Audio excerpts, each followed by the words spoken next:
Olá! Que tal a gente fazer juntos uma jornada de reflexão? Vamos mergulhar numa série de textos devocionais pensados para um mês de maio e explorar essa busca que é a cão humana, a busca por sentido, por esperança. Vai ser uma análise bem interessante das ideias que esses escritos nos trazem. Então, vamos lá.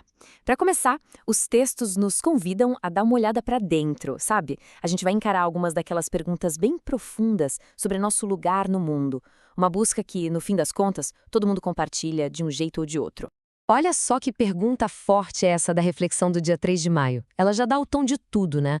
Toca direto naquele sentimento que a gente às vezes tem de ser tão pequeno, de olhar para o tamanho do universo e pensar: qual é o meu papel nisso tudo? Será que eu faço alguma diferença? É daqui que a nossa busca realmente começa. E essa busca toda não acontece num lugar isolado, claro. Acontece no meio da nossa rotina. O texto de 1º de maio lembra a gente que a vida é cheia de trabalho, de cansaço, de exaustão mesmo. E o interessante é que ele ressalta que o próprio Jesus conheceu o peso do trabalho, as mãos calejadas.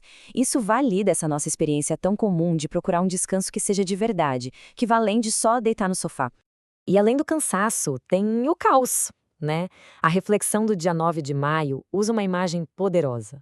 A vida como uma neblina, que aparece por um instante e some. No mundo que parece tantas vezes sem direção, a gente sente essa necessidade de se agarrar em algo sólido, um propósito que não se desfaça com o vento.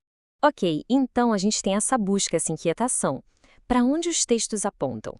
Bom, eles apresentam uma figura central, Cristo, como a resposta para tudo isso, focando em características que conversam diretamente com a nossa necessidade de paz, de verdade e de sentido. A primeira delas, paz. Mas olha, como o texto do dia 4 de maio explica, não é só a ausência de guerra ou de briga, é algo muito mais fundo. É uma paz que vem de um relacionamento com Deus, uma paz que, sinceramente, o mundo lá fora não consegue oferecer. Depois da paz, vem a verdade. E aqui a reflexão de 7 de maio traz uma ideia bem radical. A de que a verdade não é um livro de regras ou uma filosofia, mas uma pessoa.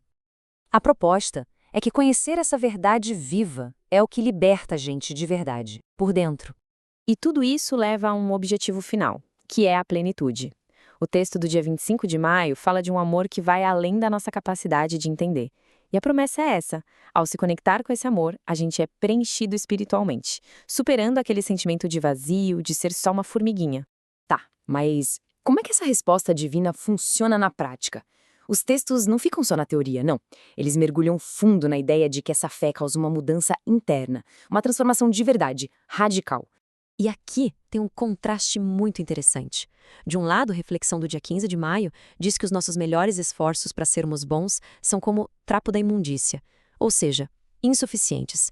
Mas do outro lado, o texto do dia 12 fala de uma justiça que vem de Deus, que não é um padrão que a gente tem que alcançar, mas um poder que muda o nosso coração por dentro, muda o que a gente quer, o jeito que a gente age. E como é que a gente consegue essa transformação? A ênfase do dia 30 de maio é bem clara. Não é por esforço próprio. A salvação é apresentada como um presente, de graça. Não dá para comprar, não dá para conquistar por status, nem merecer por ser uma pessoa boa. É algo para ser recebido. Simples assim.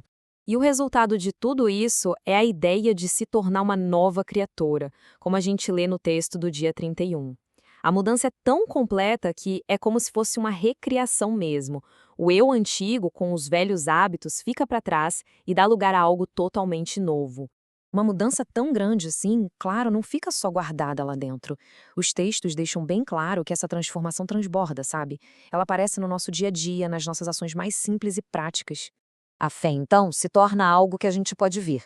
Ela se mostra em coisas concretas, no amor ao próximo, em servir sem esperar nada em troca e talvez o mais desafiador, dentro de casa. O ambiente da família é descrito como o verdadeiro teste da nossa fé, um lugar para a gente usar nossos talentos e construir algo firme. E por falar em família, a reflexão do dia 8 de maio destaca o impacto gigantesco da fé através da figura da mãe. A ideia é muito forte.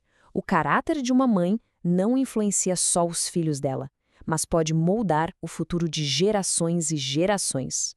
Bom, já exploramos a busca, a resposta, a transformação e a prática. Agora, para fechar, os textos apontam para uma esperança final, Uma esperança que vai além dos problemas e das circunstâncias da vida. E para ilustrar como essa jornada de fé, a reflexão do dia 29 de maio usa uma analogia muito simples, mas genial: aprender a andar de bicicleta. Uma experiência que quase todo mundo conhece, né? E essa analogia leva a gente para essa pergunta que é inevitável. Quando a gente está na bicicleta, o equilíbrio depende do movimento. Se a gente para de pedalar, a gente não fica parado, em pé. A gente cai. E essa é a grande lição da história. A vida espiritual é apresentada como uma jornada de movimento, de crescimento constante, sempre indo em direção a Deus. Ficar parado não é uma opção, porque a estagnação leva à queda. E para onde esse movimento todo nos leva? A reflexão do dia 22 aponta para a esperança máxima, a promessa da ressurreição, da imortalidade, de uma vida eterna com Deus. É a resposta final para aquela pergunta lá do começo, sobre a vida ser só uma neblina que passa. Chegando ao fim da nossa jornada por essas reflexões de maio, fica uma ideia central, né? No mundo onde a gente busca tanto significado lá fora, talvez a maior de todas as mudanças não comece no mundo, mas sim aqui dentro. E se o ponto de partida para tudo for essa transformação radical do nosso interior? Fica aí o pensamento.